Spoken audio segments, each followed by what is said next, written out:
everybody. And we're just about to reach the last 5 projects that we're going to be looking at today. Just a quick reminder that we have 7 minutes of pitching and 7 minutes of question and answers. And there's some people who haven't answered or asked a question yet. Please put yourselves up. We're coming to the last portion, and we'd really like to hear everybody's voice sometime this afternoon. Be great. I'm not going to call you out by name, but I could, but I won't. But please see if you can find questions that are or projects that might be of interest to you in this final section.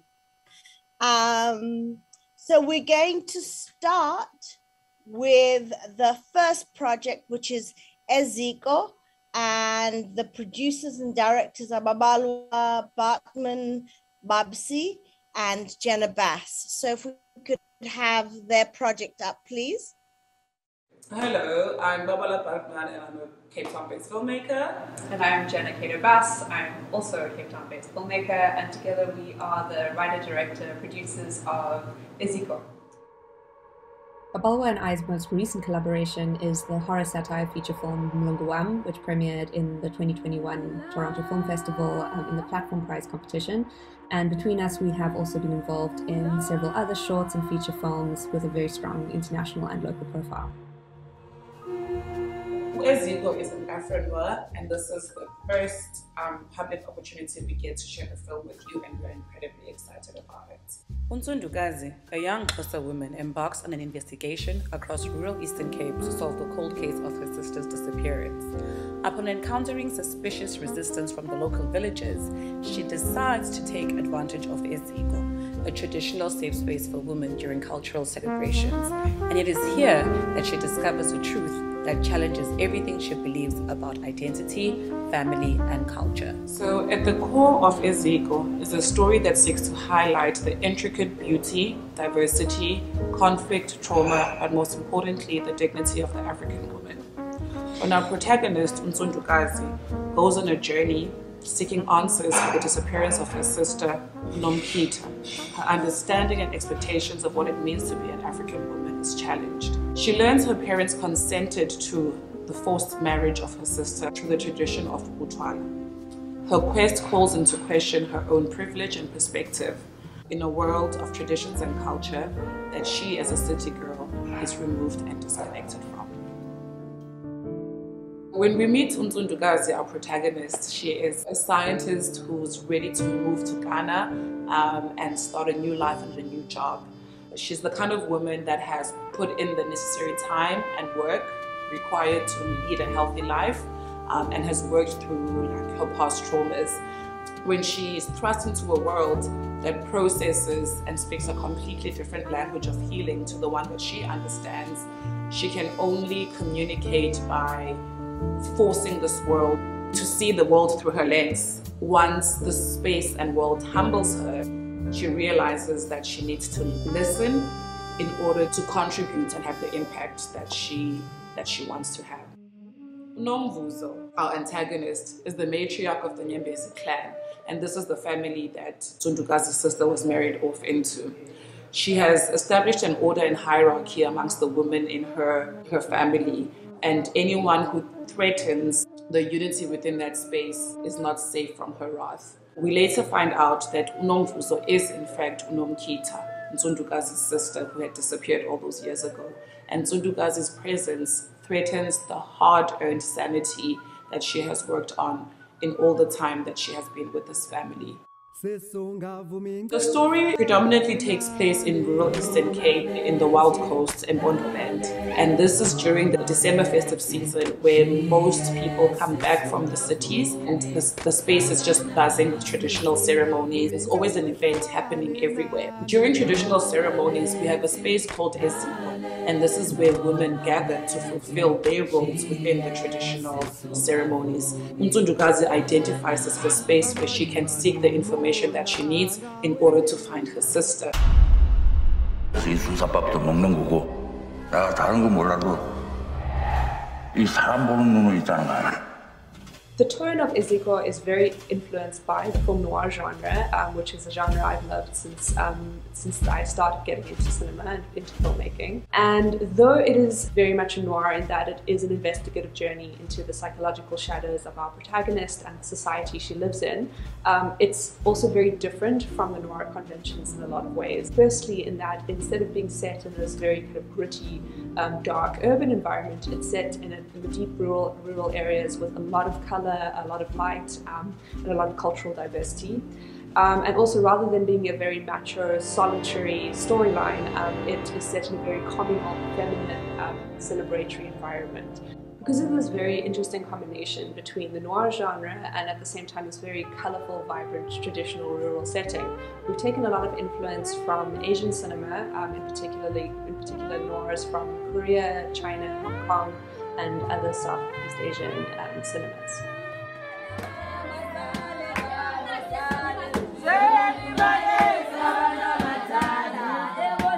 During the festive season, where we have a lot of traditional ceremonies taking place, music is quite prominent. Amakwiju in particular is a call and response traditional way of singing. And this is a genre that we are going to use quite a lot in the film as a way of communicating specifically to Unzundukazi, when she's stepping out of line and taking advantage of the space as she will throughout the film. They're going to be using this music as a device of communicating with her and putting her in her place. The motivation for the story is very much just an extension of everyday conversations that I have.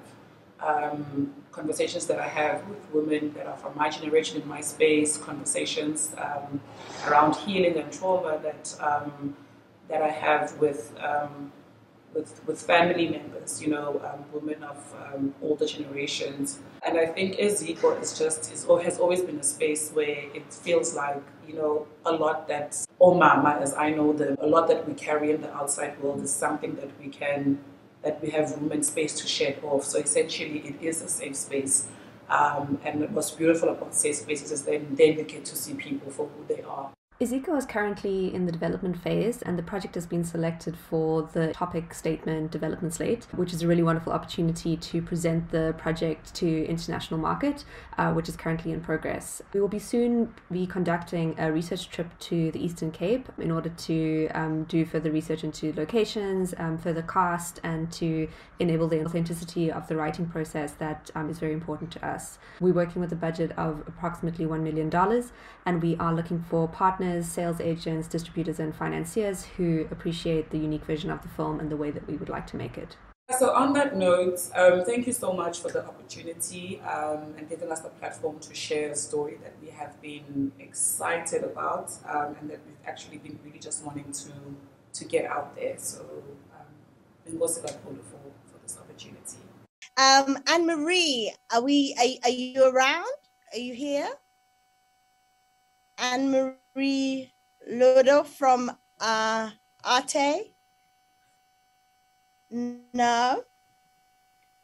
I'm gonna go to Jessica Hagen. Are you here, Jessica? That's maybe why they're not speaking, because they're not here.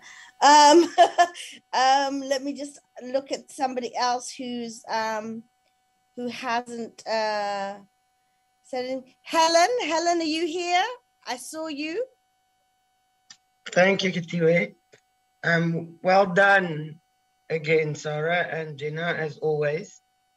Just clarify, you did say you were putting this in the genre of horror again, right? I got that right. No, it's not a horror film. We're calling it a noir, so it's like a detective noir mystery. It's set in the Eastern Cape. All right, so noir, that's what it's my hearing then. Sorry about that. So I think it's fascinating. I think particularly off the back of Mlungu Wam, as a team, you should find an audience space off the bat. I know it's noir, then not horror, but it's still a unique and refreshing way of telling a story set in a very traditional environment that can have a pretty dark, one side that could be really dark and one side that can be really colorful, as you explained. What is the timeline after the research trip at the moment, do you think, from completing script? Because I take it that that would only happen once you've completed the research. Yeah, so the shoot is, the production is also a little bit seasonally dependent because it's set during the rainy season in the Eastern Cape. So that would require either us shooting quite early next year, which I think is a little bit unrealistic, or shooting towards the end of next year, which I think is more what we'll be aiming for. So we're going to be spending the rest of this year working on the script and doing the kind of casting process, which is also something that we incorporate into the script, and we workshop the characters directly with our cast. And then really kind of, and hopefully during that time, our financing process is also continuing together with Topic and Statement, so that we can kind of get a closer idea of production dates early next year. Okay, well, I've requested a meeting with you both anyway, separately, but well done. For me, it's a hook already for us on our side, you know, from a distribution point of view and potential sales as well. Awesome. Thanks, Helen. Thank you. Great. Stembile, are you here from KZN? Nope. Okay. I think the people missing in action. Is there anybody else who'd like to ask a question?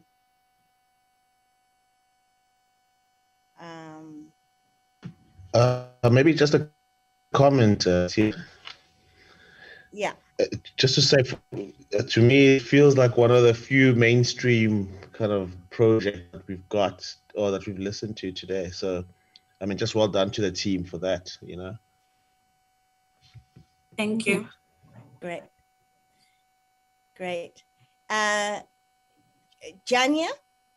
I keep saying it's so different every time. I'm so sorry. Sorry, it's Janae. Sorry, I should have said it the first time. It's no Janae. worries. You should have said it. Okay, cool. Sorry, Janae. No worries. This, I think, seems really interesting. I agree. It's like a nice commercial idea. When I was sort of reading the thing you sent out, I was kind of interested in the relationship between the sisters. So it'd be interesting just to hear a bit more about that and what the story goes with it.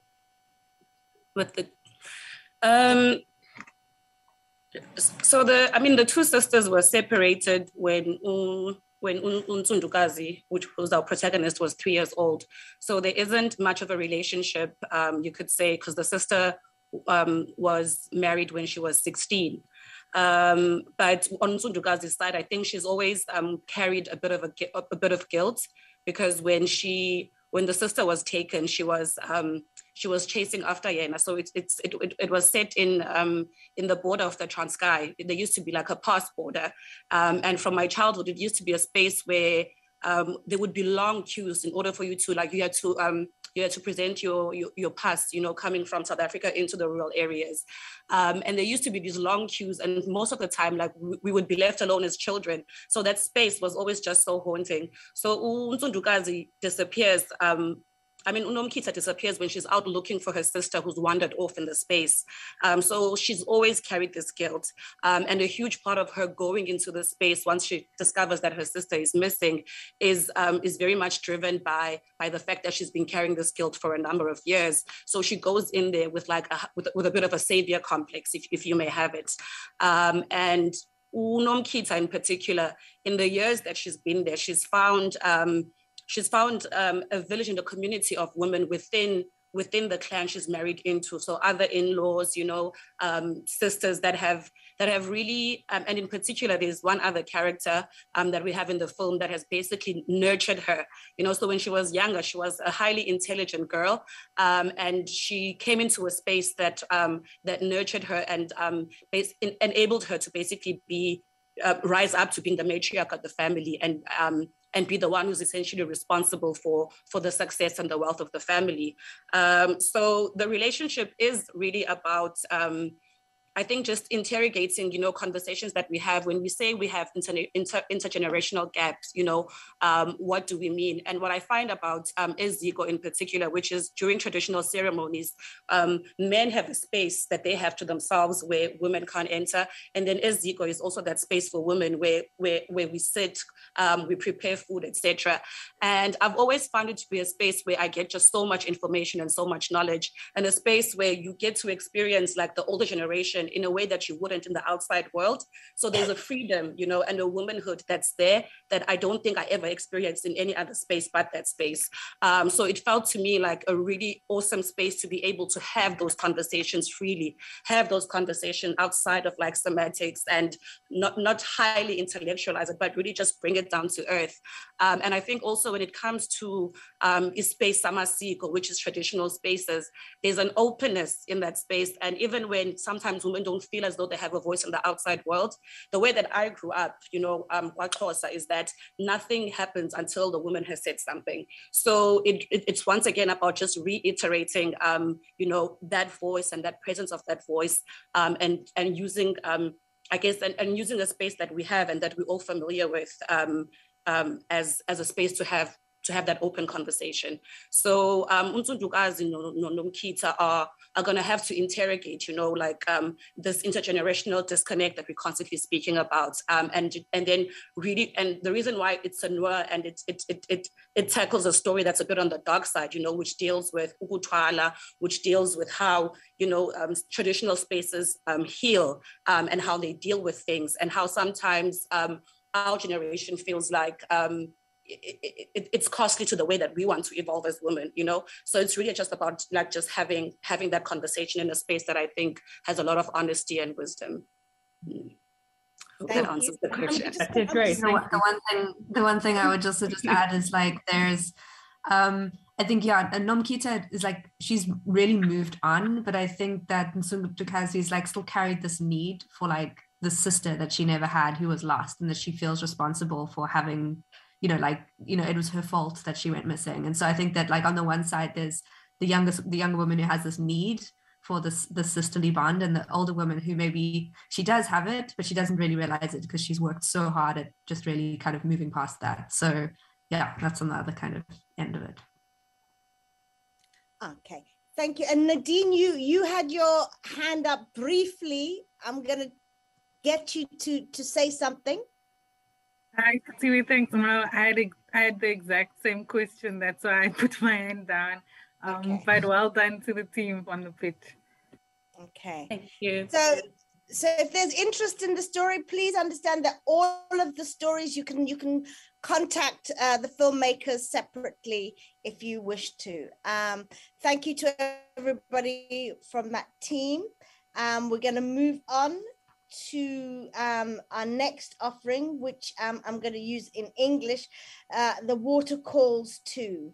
And I think The Water Calls To something.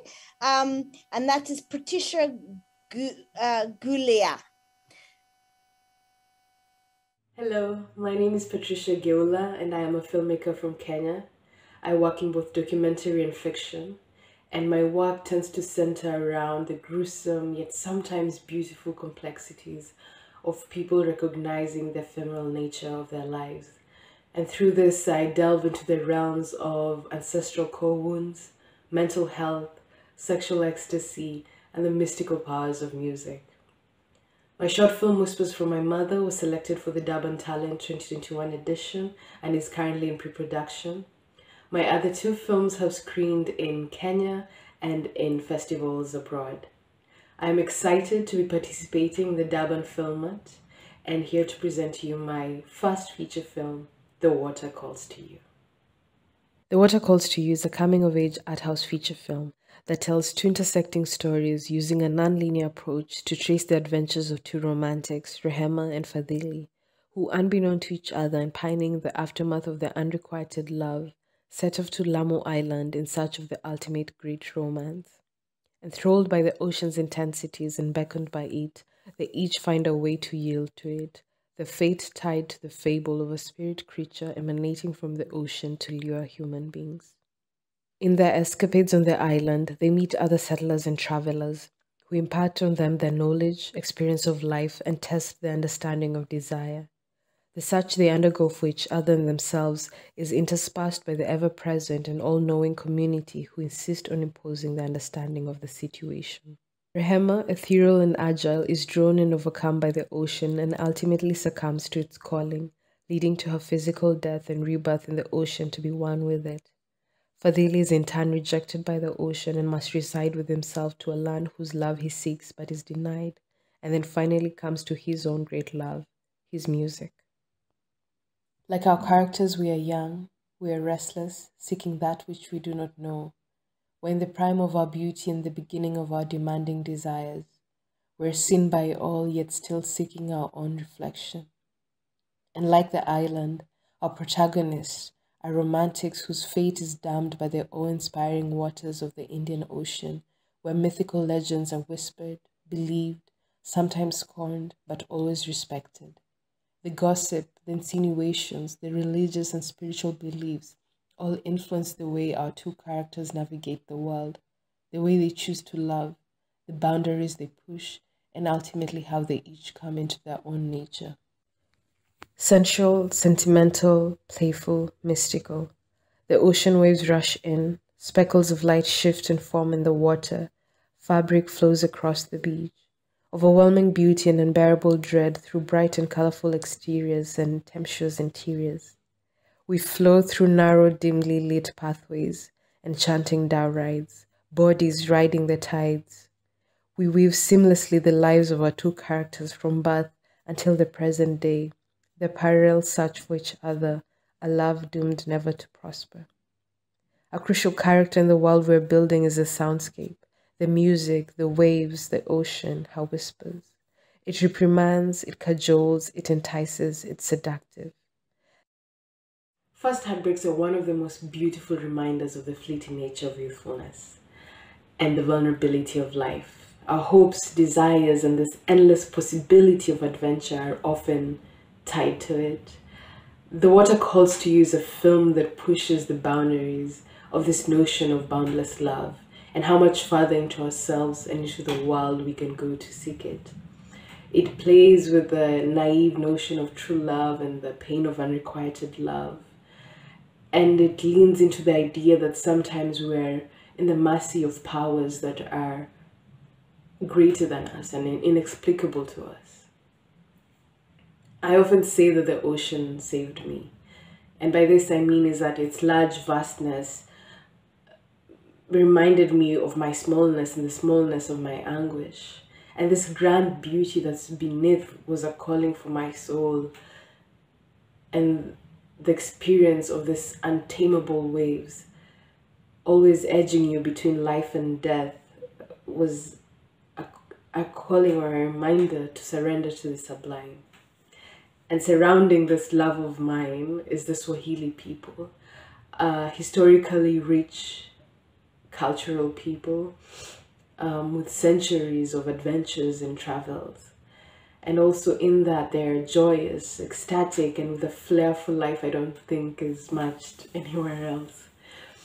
And I want to tell these rich complexities and in a layered way that I feel is not often depicted on screen. This resilience, this ability to overcome life's burden through music and food and surrendering to the ocean. So the film has participated in the writing workshop that happened in Lamu, and it was one of the 3 feature films to win the Nairobi Film Festival Writing Prize. This came with mentoring and the first draft of the script and a writing grant that went into the development funding. And I've also applied to other numerous writing labs and financial spaces, including the International Scholarship Berlin. And this film, The Water Calls to You, is a coming-of-age art house film. It is set in an enchanting ancient island of Lamu. It has great potential to appeal to a crossover audience of local and international independent cinema lovers. It also has great festival success. Its cinematic capacity and thematic relevance makes it relatable to a wide audience, giving it a commercial edge. And so I'm here looking for a producer and co-producers. I'm also looking for sales agent and distributors for the film. Thank you. Thank you very much. Sorry if I my noise on the side interrupted the project. Do we have any questions for the filmmaker, for Patricia?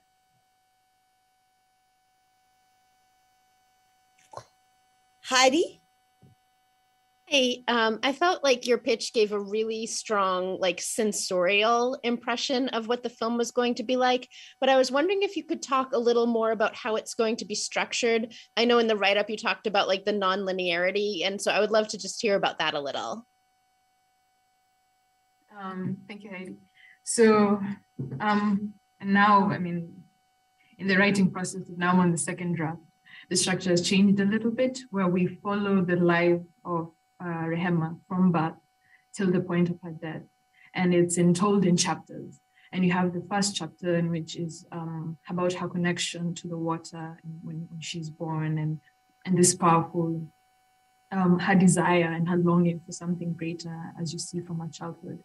And then you have a chapter in which she's now, after she rejects Fadhili, and she rejects this notion of that this is a step in which your life should take place, and you fall in love with a beautiful boy that you've grown up with, and now she's in Lamu Island, and here in the island she starts having this connection and this calling to the water as she meets other travelers, and she meets Amina, who's sort of this oracle diviner woman who's pregnant, and they have this connection over music and over conversations of love.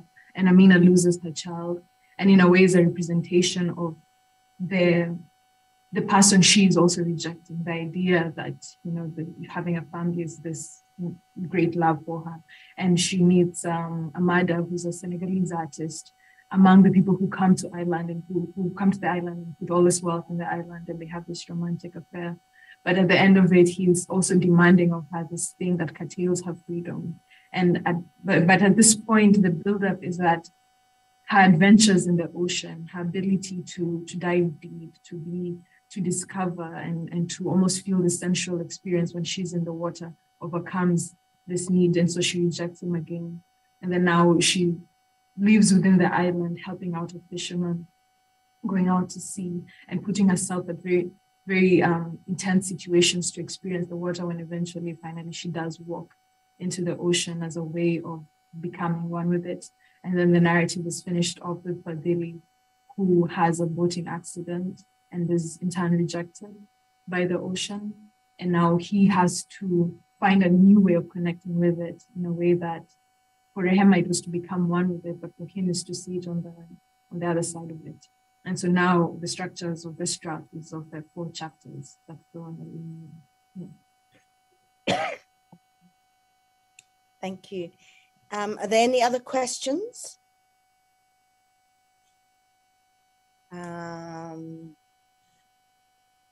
Yes. Natalia. Hi, that was a great, really stunning pitch. I'm excited to see this project develop. I'm also really intrigued about what I feel is like a returning emergence of Indian Ocean love stories that are Swahili language productions. It made me think of, a few recent things, but really Philippa and DC Herman's New Moon, her documentary on Lamu. And so I just, it's really just a comment. Sounds great. I think you should look into TIFF's Writers Lab, since you're still in early stages, but it's a wonderful project. Thank you. And I love Philippa's work. Great. Albie? Yeah, I just want to look at the analogy I think you're trying to draw. The natural thing you're saying is what the world says, that we are to have relationships with other people, and they're the most important in our lives. In the times that we are living through, clearly the world is challenging us about this, to love nature. You have created the love of the ocean and the pull of the ocean as a key aspect of her life. And the journey seems to be for her to find that truth and accept it, and for her lover, as it were, to be rejected because she's not meant to be with someone else. So is that the analogy, that we as human beings, if we were much more in tune with nature, we would actually hear the call and would actually find a deeper peace? Is that part of what you're exploring here? Quite frankly, I think so, yes. You put it so well. And it's that notion that there's so many forms of love, and there's so many forms of love that we can give that enable us to have much more freedom within ourselves, but much more connection also with other people outside once we sort of accept this love and this, and she becomes this representation of all these other different forms of love that we can seek, and how it does cause a disrupt. Within the community, she becomes seen as the crazy girl, the one who hangs out with the fishermen, the one who can go into the ocean and stay for seconds much longer than anyone else. And it's that push for, I think, our own journeys to accept this narrative of ourselves that's different, that asks much more than, that can be scary and can be destabilizing, but at the end has a grander sort of, or can have a grander sort of satisfaction to that, even if it's seen as odd. But so in short, if The Lost Daughter, which we obviously had last year, if The Lost Daughter was about the journey of this woman who was very academic and focused on succeeding in life, if what she discovered in that time on the island in Greece was that she'd actually lost an awful lot of what she should have had in life if she'd actually stayed with her family and enjoyed the nature around her, then she would have had a far more sufficient and satisfactory life. Is that, again, part of it? I don't know, because in a way she doesn't choose to stay with her family, right? She comes from a village, and then from the village she goes and seeks the island, right? And one of the reasons I'm attracted to Rehema as a character is she's not out of the world. She's someone you would run into the road and into the street. She's not, let's say, led in the sort of academic way or anything like that. She's a girl in Lamu. And I think this act of her choosing the ocean is not, it's not what do you call it? Like a curtailing of herself into this world, but she's within the space, she's going somewhere deeper within the space that she's coming from. And even though the steps, that this world is familiar to let's say any girl in Kenya or any girl around the coast, and I'm not asking of the scientist who's coming to the place or anything like that. But, and so I don't think that she's choosing I don't know if I've understood your question correctly, but I don't think that she's choosing to not, in her choosing the ocean, which is, in her choosing the ocean, which is still seen as something odd and something strange from her family. She is rejecting the notion of the family. And in the escapades that she goes through, she's meeting all these people who are giving her different versions of still the unit that she's rejecting because of her sense of personal freedom. But yeah. Okay, thank you. Thank you. Sorry. Thank you very much for that. That's a beautiful lyrical piece. Let's move on to our next project, which will be Black Burns Fast. Producer Kate Pensgrove and Ellis Ribeiro and Sanda Lulela Asanda as the director.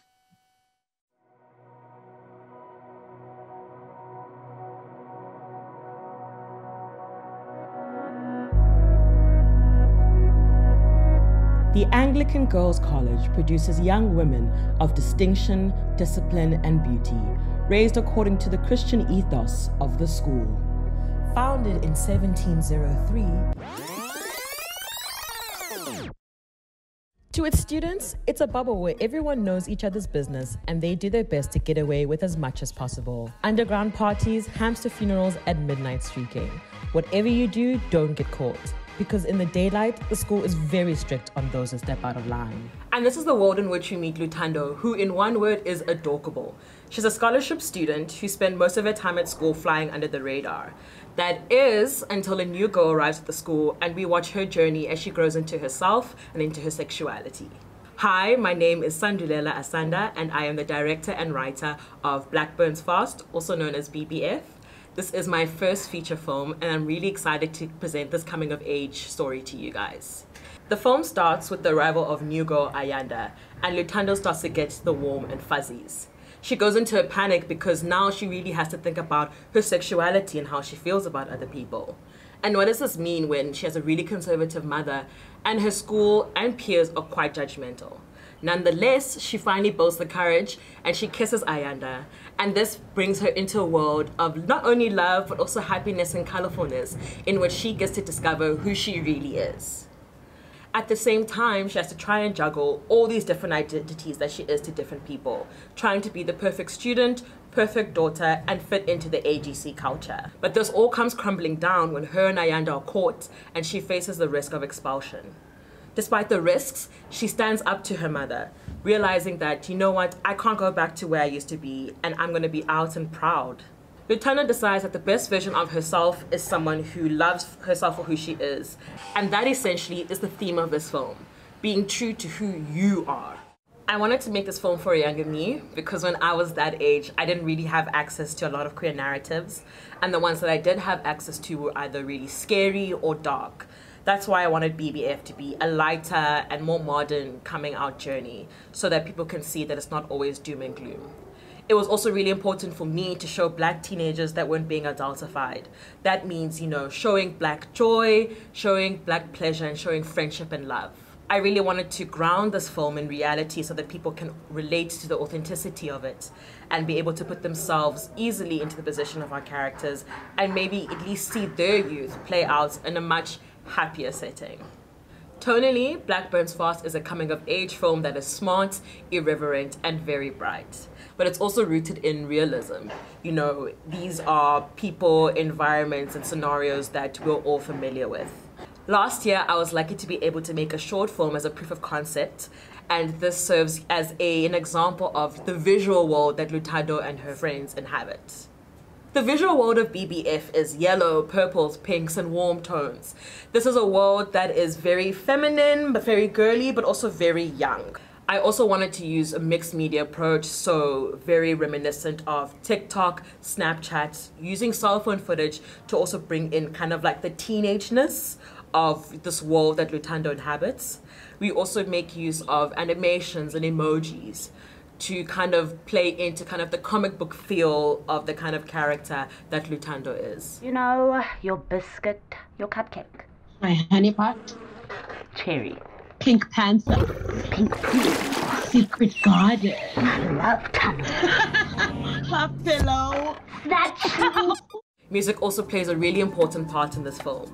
It makes it dynamic, but it also drives the rhythm and the pacing of the film, as well as some of the camera movements. Hi, my name is Kate Pansacher and I'm the producer of Black Burns Fast. My company is Uruku and we are passionate about author-driven work that is both fresh and brave. I was attracted to this project because it's rooted in feminism. It's also important for us to make because we wish to create an empowering viewing experience for Black queer people. It's also a high school offering that we don't feel we've yet seen from the continent. It's no secret that adults have been watching teenage content for some time, from cinematic classics like Clueless and 10 Things I Hate About You, to series like Gossip Girl. These stories have always surpassed their primary markets. We had the Harry Potter series, and then Juno, Booksmart, and Lady Bird. The streamers brought us Euphoria, Stranger Things, and Sex Education. In short, there is massive appetite for this kind of content. At the core of our audience are Black queer women. Representing them and celebrating them is a major motivation behind our need to make this film. With my previous comment about nostalgia in mind, this is also a film for Black Gen Xers and millennials who may appreciate the opportunity to look back at their formative years, or who are just trying to relate better to their kids. We are optimistic that the specificity of this world will resonate across the continent, while presenting foreign audiences with a fresh experience of Black South African adolescence. We've always believed that a festival journey is incredibly important for first features, because this is how we introduce the filmmaker's voice to the world. We can see Blackburn's Fast finding a home at an audience-centric A festival, such as Sundance, Berlinale Generation, or TIFF, before traveling extensively on the queer and feminist festival circuit, and then landing comfortably on a streamer. We also plan to do an outreach campaign across South Africa, where we will screen the film in high schools and encourage an open discourse between faculty and students as schools look to transform their conservative policies. Our budget is sitting at $700,000 or 11 million rand. Development was commissioned by Indigenous Film Distribution, who will also be distributing the film across the continent. We have a final version of the script available, as well as a screening link to our proof of concept Mirror Mirror, and we are actively seeking production financing. We hope to enter production within the next year. Thank you so much for being here. Thank you. We look forward to meeting our future partners who will work with us to bring this fun and important film to life. Bye. Any questions? No questions. Thanks, Sisanda. We see you. Thank you. Sisanda, why don't you, apart from emojis, please give us some of your feedback. Did you guys see my emojis throughout the pitch? Brilliant. Listen, guy, there's no question that it's like the whole thing is popping, and like the energy. I can just imagine the experience of watching this even in the cinema. So well done, team. And well done, Indigenous, for spotting this. Great. Jordan? Yeah, hi. Thank you so much for the presentation. I just wanted to, if you could speak a bit about, you mentioned this sort of influx we're currently seeing around like coming of age stories, and a lot of particularly streaming services that are showing much more frank takes on sex and sexuality for children or teens these days. I just wonder, amongst this sort of interest we're seeing, what do you think about this story particularly is different and will spark interest alongside this other sort of trend we're seing? Thank you for your question, Jordan.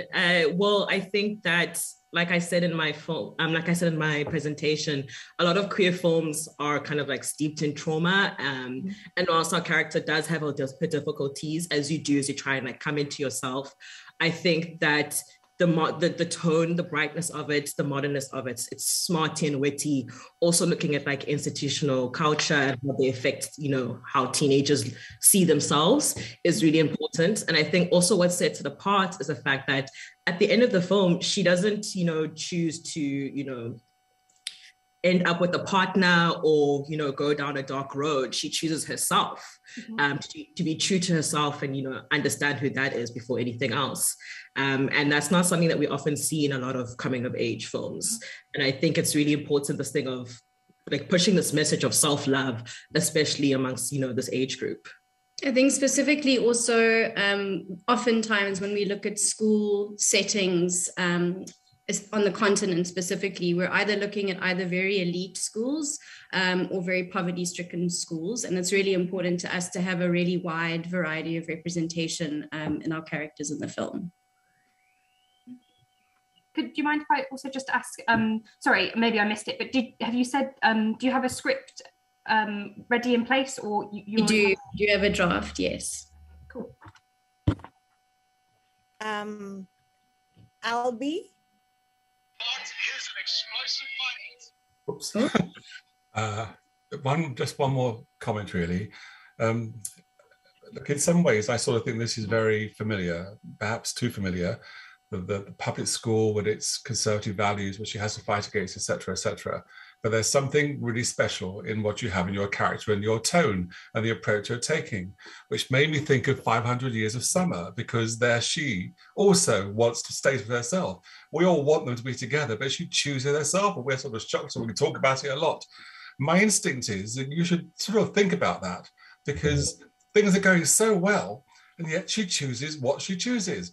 And I think that maybe something is in her relationship with her family and her friends and her culture, because if you could give more of that context, what she's grown up with, and the journey she has to go through, whether she wants them to accept her, her being what she is, but in a sense, taking us on that journey within the culture of her own roots might give it some freshness which we haven't seen before. But apart from that, I think all your ideas of production are really fantastic. You know, Juno came to my mind too. All those lovely films we've seen them being very strong in this dimension that really are for that young audience. Thank you. Thank you. Great. Thank you. I think that's us on this film. Thank you very much. Thank you very much for your presentation. We're going to swiftly move on to our second last film of the day, and that's Bush Rider, from David Franciscus and Sean Drummond, and director Adil Dalash. Adil Dalek. Hi everybody, how you doing? Hey guys. Nice to see everybody. It's okay, it's a tricky one, so all good. Escaping a destructive home, young, resilient Jody takes refuge on a remote Klein Karoo horse farm, finding renewed purpose through her bond with an abused racehorse Damascus and a burgeoning romance with stable hand Dino. But a newfound peace is shattered when Dino's past and a merciless criminal syndicate catches up with him, forced to run drugs on horseback and faced with a devil's bargain to ride or Dino dies. Jody must decide what lengths she'll go to protect her newfound family. Will she run again, or will she face this devil head on? See you soon, Bosare.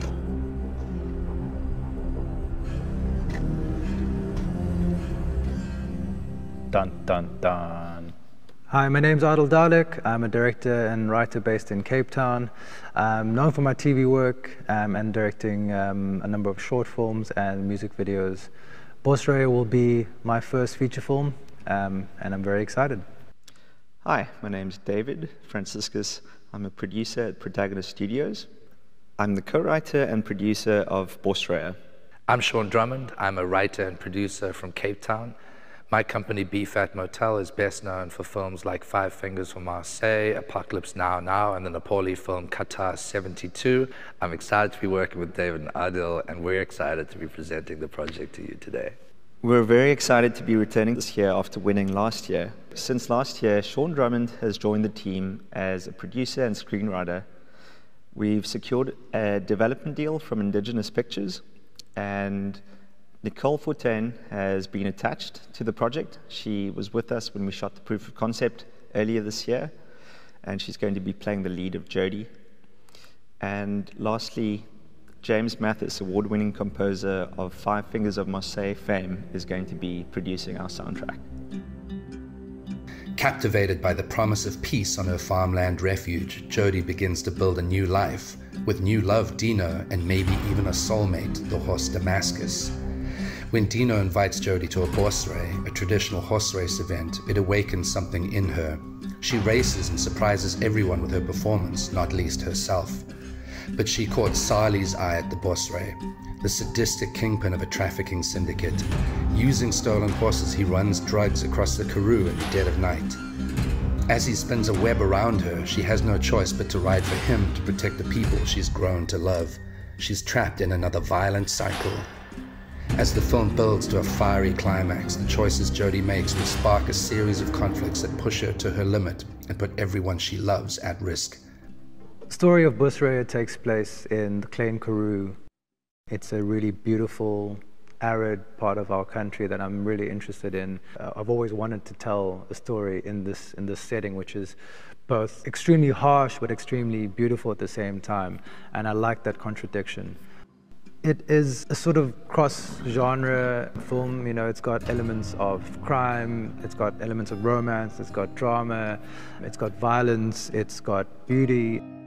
Yeah, I think the real power of genre films is that it allows you to talk about real social issues, and in our case, in Bosraya's case, it's toxic masculinity, it's drug abuse, it's gender-based violence, but it allows you to do it within an accessible filmic tropes and archetypes.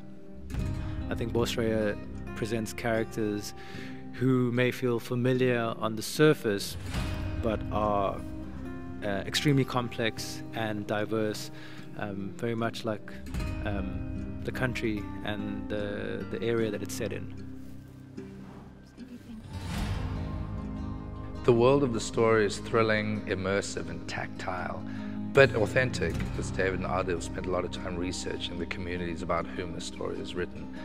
The Bosraya is a real event yearly, and we aim to honor and reflect this culture as much as tell an exciting and captivating story.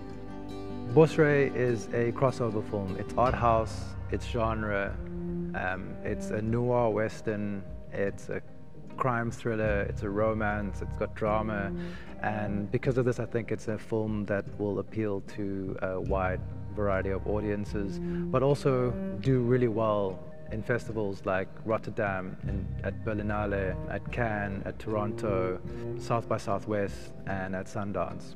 We think there's a wonderful opportunity to bring in a marketable European actress to play the role of Geraldine. We're looking for actresses of the same caliber as Frances McDormand and Charlize Theron, and we think having a European actress specifically will help us to draw in those audiences to see Bosraya. We see this as a project with great appeal for audiences not only in South Africa and the continent, but also Europe, North America, and beyond. It makes it a great prospect for potential partners from those regions, working in those regions. We also think there's great potential to find a streaming home for Bosraya once the film has finished its festival run. The production budget for Bosraya is billed at $1 million, or just short of $1 million, and we're confident that we can do this on that budget. Some comparable films from a production standpoint are The Rider, Fallen Angels, Winter's Bone, and locally we've got Five Fingers for Marseille, Sean's film, and Gaia. And all of these films have done really well on such a small budget and have all achieved critical acclaim as well. And we're looking to finance this with a mixture of equity, private equity, some grants, we're doing some tax incentives as well. And there are many opportunities to be involved with the finance raising of this film. What we're looking for are partners and co-producers to help us finance, develop, and package the project. We are looking for sales companies to help us take this film to audiences around the world, including potentially to one global streamer. And we are open to treaty co-productions if they make sense on the project too. So we're really excited. I think Bosraya is going to be a really great film, and we have built a team around us that's world-class, and we're all gearing up and ready to go. So we're just waiting for you. See you soon, Bosraya.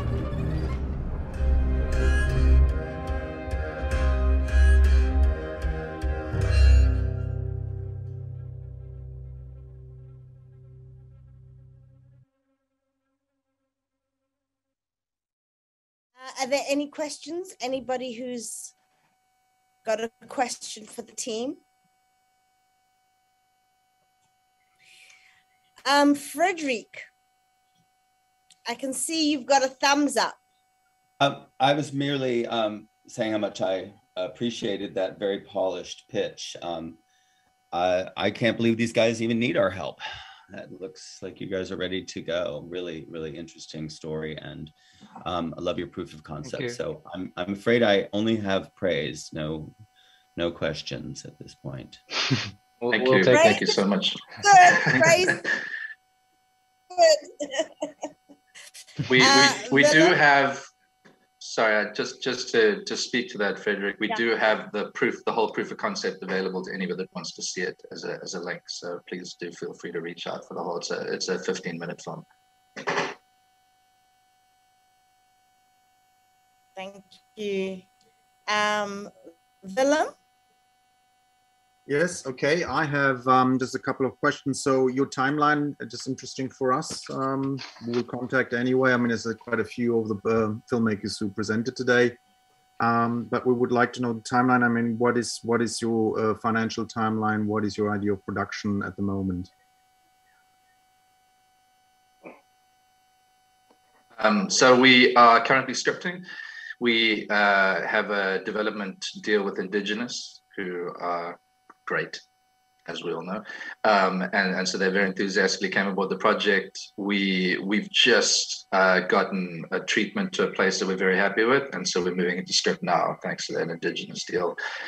We also have literally just finished the proof of concept this week, so we're going to start taking that out into festivals to hopefully start, I would say, hopefully not too long, but a bit of a runway into production on the feature, and I think within the next couple of years, I think, but obviously depending on getting the script right, I think over the next year. Okay, so you're still fairly early stages, correct? Fairly early, which I think is also a great place to find, to find long-term partners to help us put the project together and really hone in on where it needs to go. And we definitely see it as a film that should have a festival life. And I think being a first feature for Adil, and actually a first feature for David as a producer as well, it deserves a festival run, I think. And then after that, would be super excited to explore either traditional distribution pipeline or try and find a good home with one streamer or whatever feels most appropriate. But I think the right partners to help us sort of develop that strategy. I think we're early enough to get good, build a family around the project. Yeah. Okay, thanks for that. And as I said, I will be in touch. Thanks. Talia? Yes, sorry. Yeah, thanks for your pitch. I was looking for it as I was listening. Thinking about this like Western in the Karoo, and you had the same lead actress as another Western in the Karoo that we premiered at TIFF here, and so I just wanted to check in. I didn't see it in your list. Flatland, Jenna just pitched a while ago, but I didn't see it in your list of comparables, and I just wanted to ask how you're thinking of divvying or setting this story apart from that one, because there are, part of my other question was if you've cast for that lead, and if you're casting the lead from Flatland as well. Yeah, I mean, I'll jump in here. I'm sure the guys also have something to say about it. It's something that we thought about for a long time. We've been chatting to Nicole for a while about it, and it's her role in Flatland from the outside seems quite similar, and the films feel quite similar in terms of like a look. But when we dug deeper and when we looked at the story and we looked at the characters and we looked at the world that the film takes place in, ours is a lot more genre. They're quite different films, and it's more just it almost came down to the way what Flatland was marketed. The look of things felt quite similar, but the meat of it was quite different. I mean, her character in this film and in that is very different, and so sort of through the process, we started feeling more comfortable with the similarities, knowing that once we get into it and once people start seeing bits about it and seeing the proof of concept, reading the script, reading the synopsis, the similarities would stop, or the kind of comparisons would stop quite soon. Great, thank you. I look forward to seeing the proof of concept. Albie? I don't really know if I should ask this, but I just wondered, drugs is always the problem, right? Did you explore any other possibilities as to how Dino could become this guy who draws her into something really quite awful, and she desperately needs to escape from what she's had. She's having a wonderful relationship, and I have various ideas, but do you think that drugs is the ideal one on this occasion? Take this one. So this is a story that's based very much on a real phenomenon, on something that happens in the Western Cape. It's a big problem that a lot of the animal rights groups are dealing with at the moment, and that's of course where we took our inspiration. We think that the story of drugs and the way that it works with the story is quite organic, and so naturally Dino is the character that allows us a look into this world, and is kind of the only way that we can get from the serene farm, the bubble of this farm, into the drug running side of things. We do understand that drugs is a bit of a cliche sometimes, but we think we treat it with a lot of sensitivity and care, and it doesn't seem to be a cliche in this matter. And we'd love to share the proof of concept with you, and you can get a sense of how we get a three-dimensional perspective of this character. He's not just the drug addict, but he's so much more, both to Jodie and his functioning in the film. Yeah, I think there's just at large. Oh, no, you. Sorry. No, you go. No, sorry. No, I was just saying, and you know, he is a multi-layered character, because not just to the film, but to the community of Bosraes as well. He serves a larger purpose than just being the one who brings the darkness of drugs in it. And unfortunately, it is also the reality of a lot of these communities, and you know, it's based off a lot of like true stories that we discovered through our research. So yeah, we also wanted to stay true to that. I was just going to say, I think the trick with this sort of film is really kind of straddling the divide between really playing to the genre and making a film that hits those beats and is really entertaining, but doesn't fall into cliche. And I think that again is finding the right people to help the development process, just to make sure we sort of defy the expected path wherever it might lead us to a place where we sort of go, okay, it's that kind of movie again. And then again, you know, like I say, one of the things that attracted me was just Dave and Adi had done so much research on location, spent so much time there. And really we're trying to dig truth out of all the aspects of the story, as well, again, as make like an entertaining genre piece. So yeah. And just to speak to Nicole as well before we sign off, I think she, you know, she's been such a big part of the project all the way through, including informing a lot of the character and the writing, and will be as we go to scripting.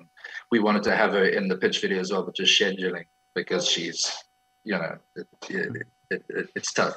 But yeah, I think she's as much a key collaborator on the project too, and I just think she's such a star that and she's also such a, like, how do I say it? She's so horsey. She has such a real genuine connection with horses that it also made her almost a no-brainer as a sort of character. You can't fake that, you know. When you see the proof of concept, there's a genuine connection that you can't force. So. Thank you very much. Thank you very much, team.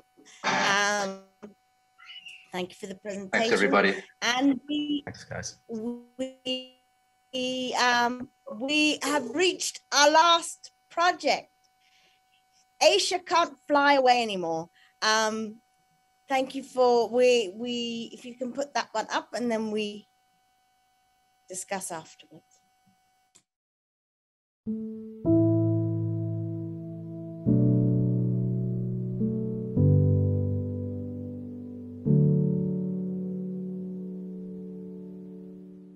Hello everyone, I am Murad Mustafa from Egypt and the director of Project Aisha Can't Fly Away Anymore. Very glad to present it in Durban Film Mart. Hello everyone, this is Sausan Youssef. I'm the producer and co-writer of the project Aisha Can't Fly Away Anymore, and I'm very glad to be presenting the project to you. So this is the third project I do with Murad. We have previously made two short films, Hinnat Ward and Khadija, and both of them had their world premieres at Clermont-Ferrand, which was a very good success for us, and it was a very good take-off to work on his first feature film.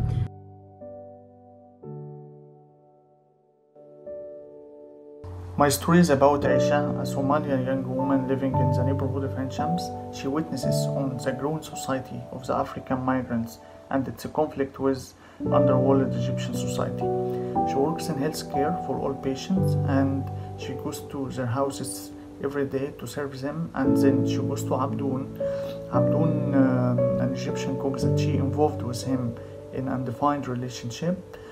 When Aisha's life gets complicated by the pressure of her daily work and her doomed relationship with Abdoun, she befriends with an imaginary ostrich, and she crosses the line between her dreams and reality, and that leads her into impasse.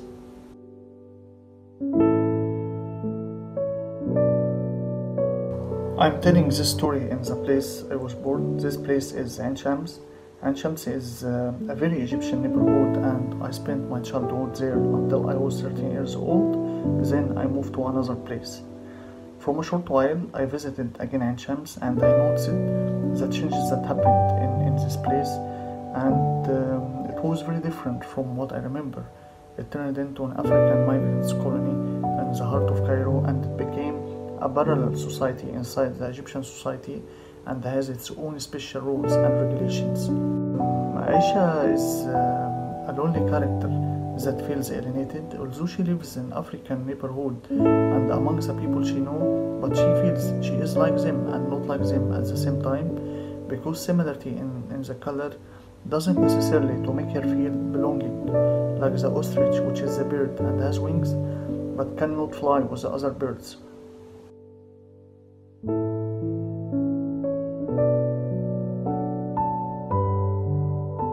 Despite her fears and alienation, she's still looking for other lost feelings like love and safety, but in modern world full of threats and violence. Eventually, when her search leads to nothing, she tries to prove that she exists and she is here, and then she revolts against her reality and fears.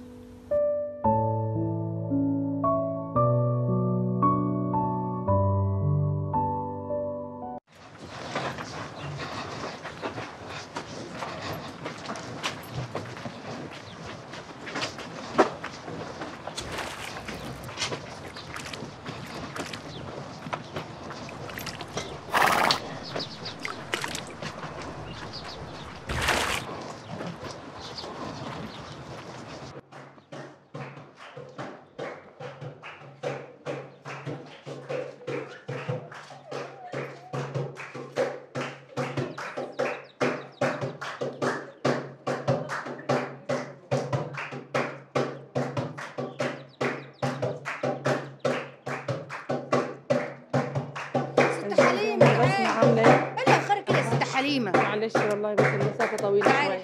يا بلاء الست بتاعت الحنة جت، مفيش دعوة ده بنت شوية. بسمة. أيوة ياما. الست بتاعت الحنة جت، تعالي يا ست حليمة اتفضلي. أنا مستنياها من الصبح. يلا يا بنات معلش كده اطلعوا شوية لحد ما الست بتاعت الحنة تشوف شغلها. اطلعي يا حبيبتي. طب اطلعي سيبي اللي في ايدك دلوقتي. بتعمل لها واحنا هنا يعني. يلا يا بنتي اطلعي يا بنتي. بتعمل لها في حتة سكسوكة يا اختي، ما اللي عندها عندنا. قومي يا ملزقة قومي. قوموا انتوا خليتوا الأوضة كلها سجاير كده. هي شاربة سجاير ومبهدلة الدنيا. هي برضه يا منى قومي.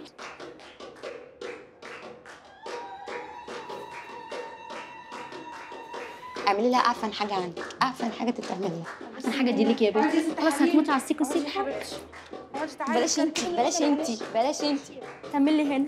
هنا هو والله حتى لو ما تعملي هنا برضه. هو انتوا كل يوم ونكفه حتى النهارده كمان. اطلعي يا ملزقه. My first short film, Hennet Ward, is my beginning with the African character. I wanted to represent the Egyptian society through new eyes and from different perspectives, like non-Egyptian character. And I followed my main character to outside her world, but in this time I will follow Aisha in her world through her eyes, and there is no scene without Aisha in the film. And I am still hooked up to the cinematic style that I used in my previous films. I will use non-actors to play this character Aisha, who is a very silent character, and I will focus on her face through the movement of handheld camera and following her steps through the city.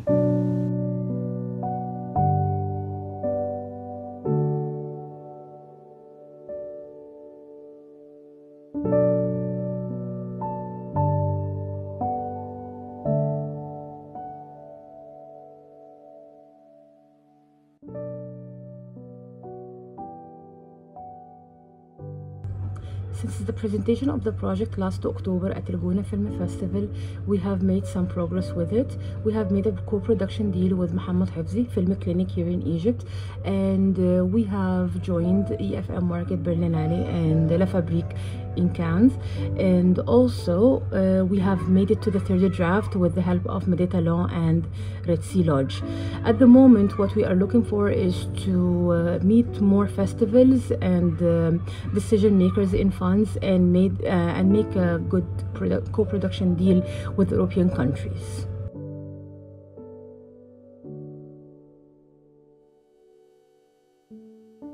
Do we have any questions? Getting to the end, hey. Let me just look on my list.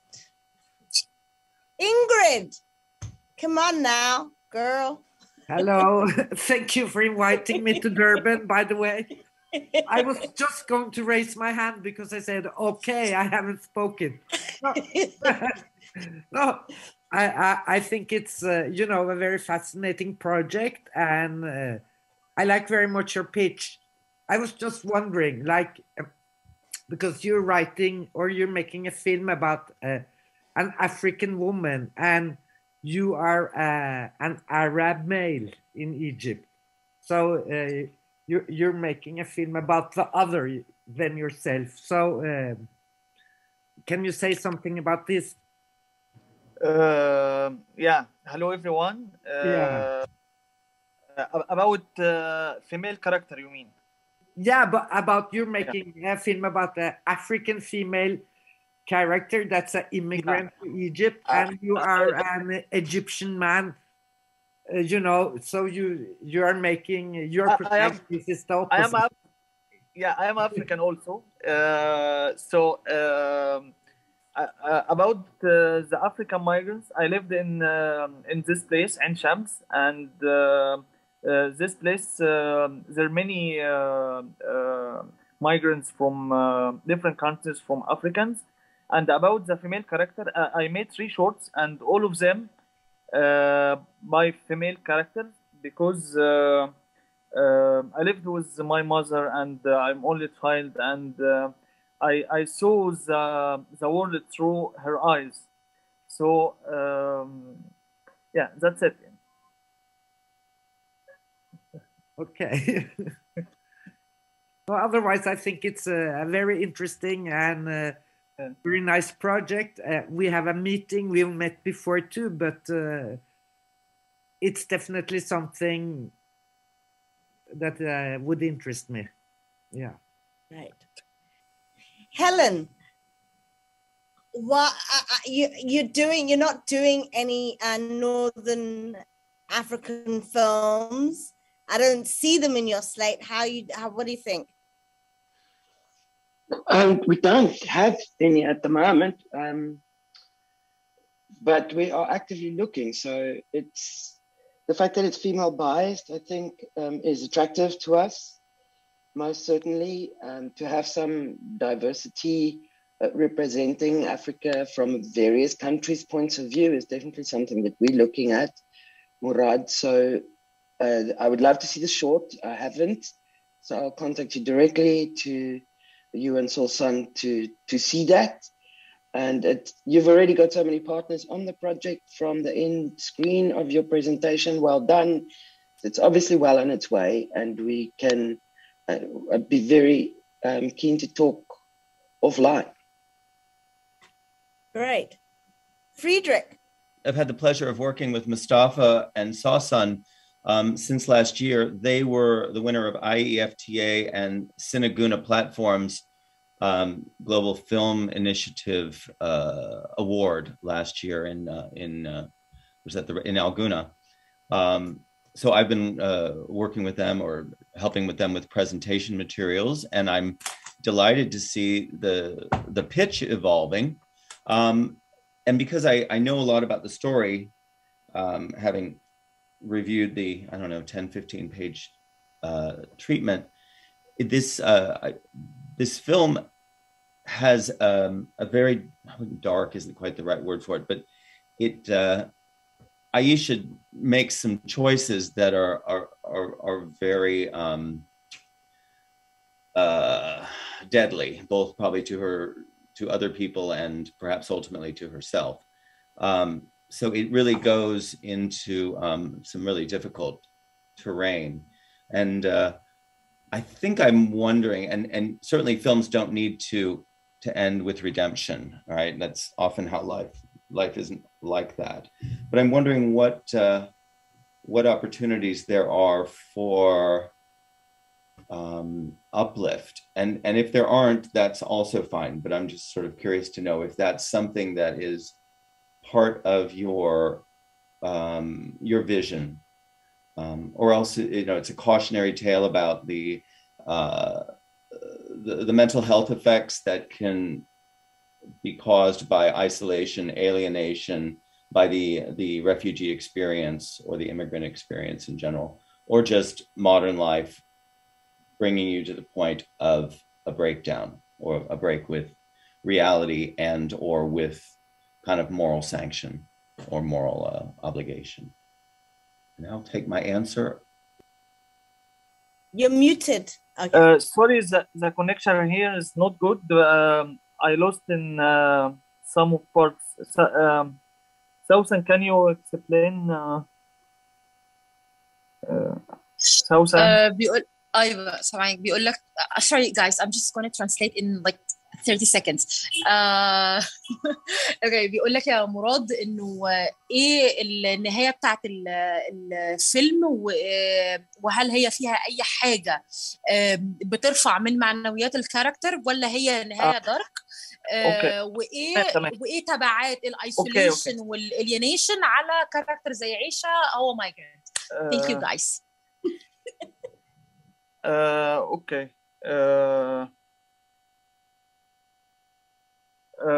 Yeah, the ending is for me. It's not dark and not light. It's this point when this dark and light meet in the ending.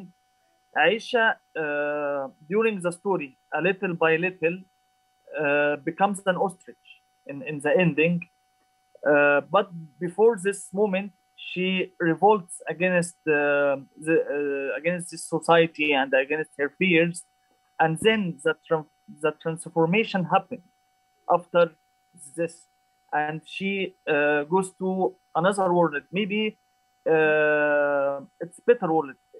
It's better world for her.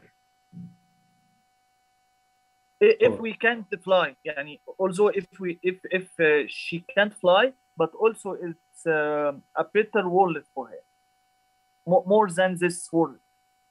Right. Okay, and you're referring to Aboom, the partner, or you're referring to Aisha in that moment. That so you see her choice as freeing, or empowering. Is that, do I read you correctly there? Can I interfere at this point? Yes, Sausan, jump in. Because you are aware of the ending, which is also I'll explain like very fast what is the ending. The ending is that Aisha gets in her boyfriend's car and then she locks the door, takes the car up to a bridge, and she tries to jump off the bridge. So while doing that, she takes some people and hurts some people on her way. So it's a kind of two ways sword. She cuts herself and she does that to people. So it's not empowering, not uplifting, but still it's her own way to revolt. So while revolting, she hurts herself and hurts others. It's I would call this reality. It's like while we are breaking free and trying to achieve better world, we might hurt ourselves as much as we hurt others. So I would translate her action into this. So at the end, what Murad meant by not light and not dark, Aisha disappears from the car when people try to get her out of the car and they try to help. What is this woman doing or anything?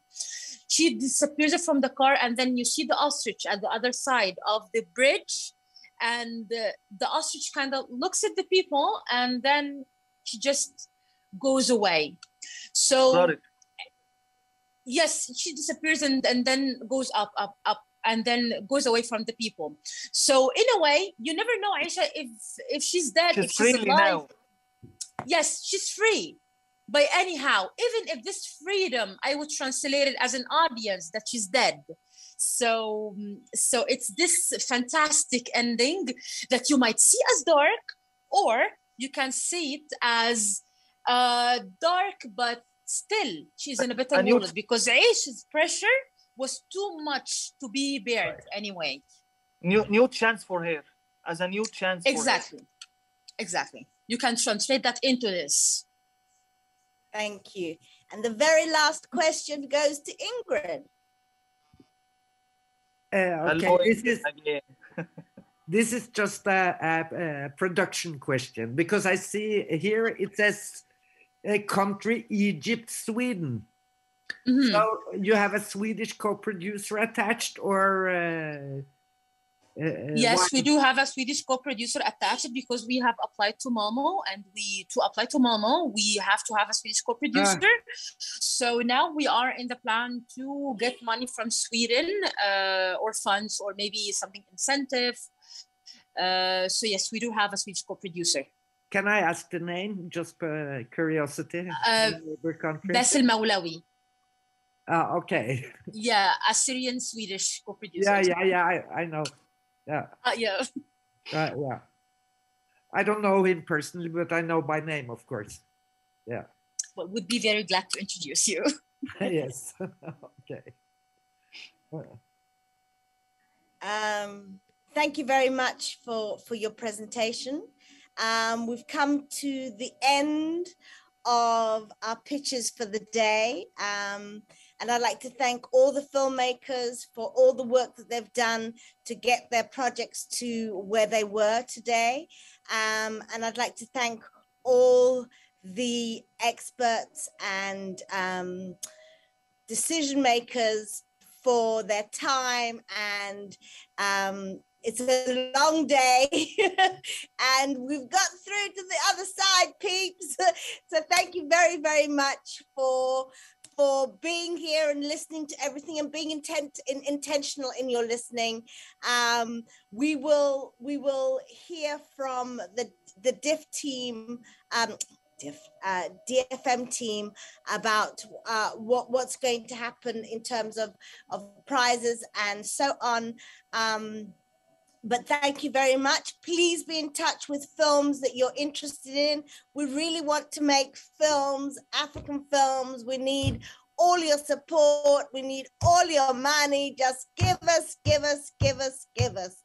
Thank you very much to everybody. Is there anything else? Faiza, do you want to say anything? Faiza? Oh, just a thumb up. So thank you very much, everybody. And yeah, maybe we'll do it again next year.